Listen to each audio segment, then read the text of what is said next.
Bonjour Béatrice.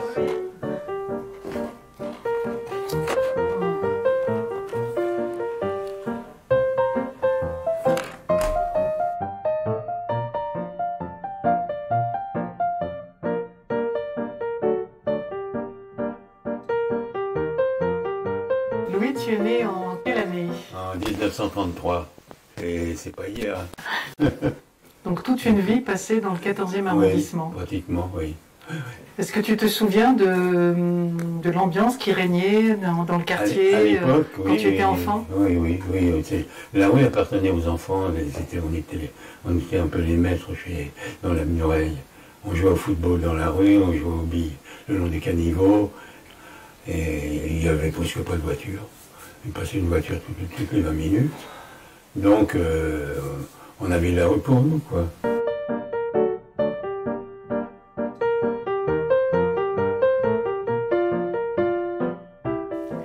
Louis, tu es d'origine corse, Oui. ou même peut-être même carrément corse. Tes deux parents sont corses? Ils Ou... sont tous corses. Tout le monde est corse, voilà. Oui, oui. Et je crois qu'en plus, dans ton environnement, c'était vraiment le clan des Corses dans le quartier. Il y en avait partout, dans toutes les rues. Il y en avait pas mal, oui.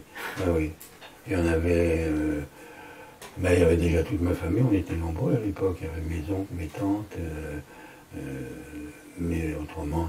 Ils vivaient dans quelle rue alors, tous ces gens? Il y a un Passereil, il y avait ma tante, mon oncle, rue d'Aviel, j'avais aussi une tante qui habitait rue d'Aviel, et une partie dans rue de Glacière aussi. À l'hôpital Sainte-Anne, toute ma famille y a travaillé, mes oncles, mes tantes, mon père, ma mère.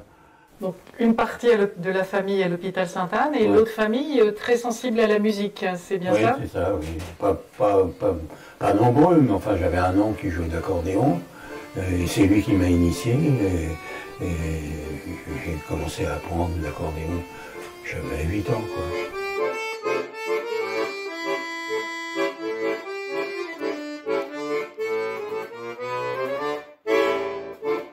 J'avais un oncle, le frère de ma mère, qui jouait de la mandoline très bien. D'ailleurs, elle est encore là, la mandoline. Ça faisait des fêtes de famille joyeuses, ça? Oui. Mais on se réunissait souvent à l'époque. Hein.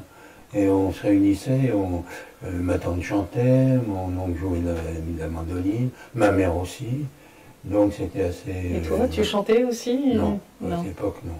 Plus tard, oui. Plus tard, je chantais. Quel genre de chansons as-tu chanté? Des chansons que je faisais moi-même.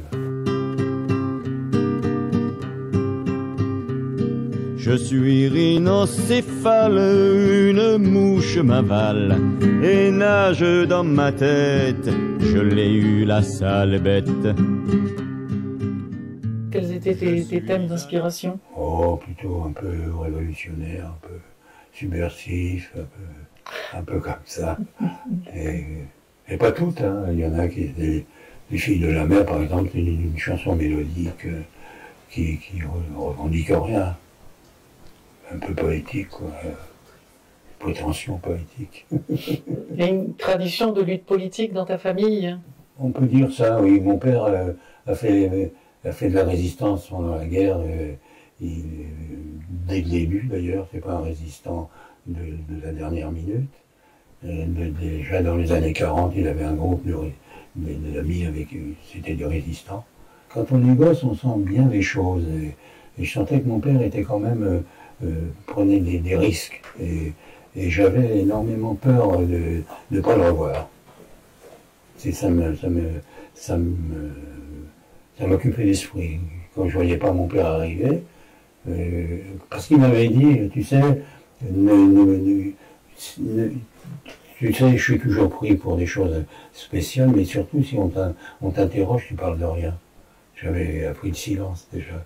C'est une qualité première chez les Corses, le silence. Oui. On l'apprend dès le berceau. Et ensuite, tu as fait partie du groupe des 5 Pères. Oui, c'est ça. Oui.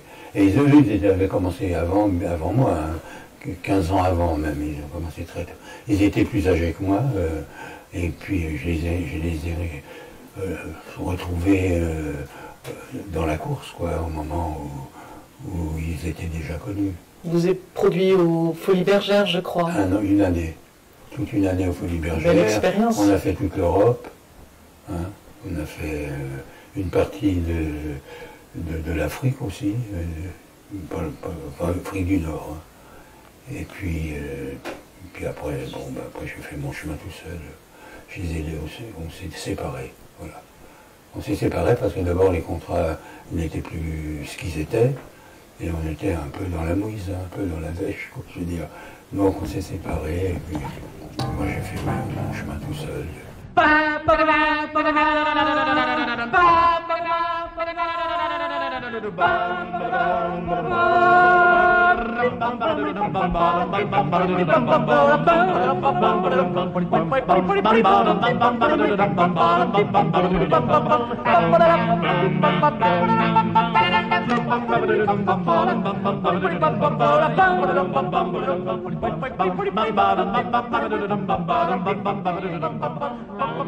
Dans quelles circonstances as-tu pu rentrer en contact avec Brassens, avec Putschen, avec son petit-fils aujourd'hui? Par l'intermédiaire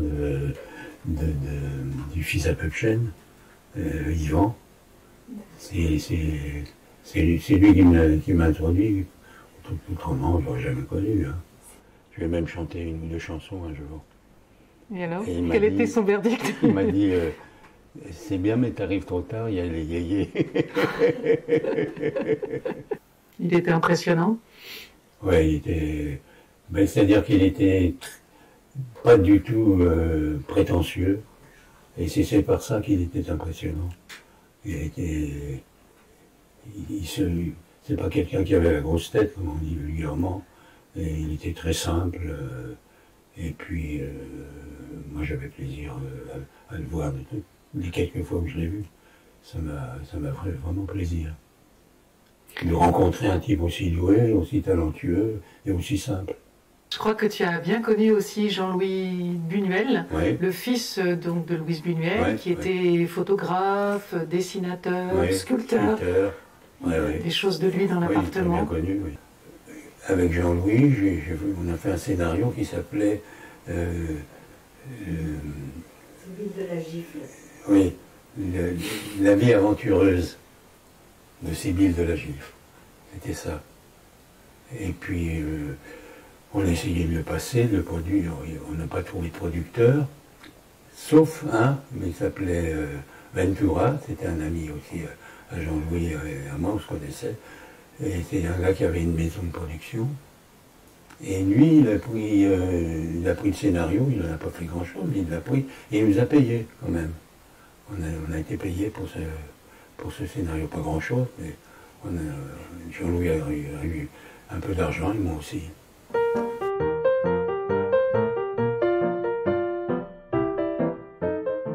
Pour quelle raison as-tu fait des casses dans les banques? Mais il n'y a pas vraiment de raison, c'est-à-dire que c'était à l'époque, je connaissais pas mal d'anarchistes, et puis la reprise chez les anarchistes, c'était une façon de pratiquer et de penser aussi.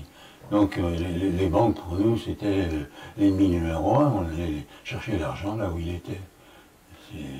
C'était uniquement ça. Et puis on a fait ça plusieurs fois. Jusqu'au jour où ça s'est arrêté, parce qu'on nous a arrêtés. Au moment où ils ont été arrêtés, ils étaient beaucoup. C'était plusieurs groupes. Eux, On était 9. Oui, ils étaient 9 à être arrêtés ensemble, alors qu'ils n'auraient jamais dû être ensemble, parce que l'arrestation, il n'était que 2 en fait. Mais ça fait partie d'un groupe qu'ils avaient appelé d'ailleurs le gang des poissonniers. Ils les avaient appelés à ce moment-là. Et tu t'es retrouvé Oui. derrière les barreaux à Fresnes. Oui, Et c'est ça. comment votre couple a résisté à une telle épreuve qui a duré quand même 5 années? Oui. Ben, la question se pose, mais je vais demander à Ghislaine comment t'as fait pour tenir le coup. Je pense que c'est... on ne peut pas faire autrement. D'abord, quand on a 2 enfants, qu'on veut les protéger. Et bon, elles étaient jeunes à ce moment-là. Il y en a une qui avait 16 ans et l'autre 18 ans. Voilà. Et bon, c'était un peu dur, mais en même temps, je pense qu'il fallait qu'il y ait surtout beaucoup d'amour pour pouvoir tenir le coup. Parce que sinon, Ça a duré 5 ans quand même. Et c'était assez dur à l'époque. Il y avait...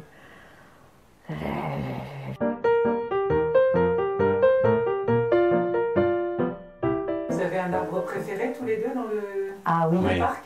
Oui. Ah, d'ailleurs, l'arbre préféré, c'est un ginkgo biloba. Oui. On veut se faire incinérer. Et on voudrait qu'en douce, on mette les cendres sous le ginkgo biloba. En douce, sans qu'on nous voit. À côté, il y a un petit banc en pierre. On aime bien aller s'asseoir sur ce banc en pierre. Notre esprit sera encore sur le petit banc.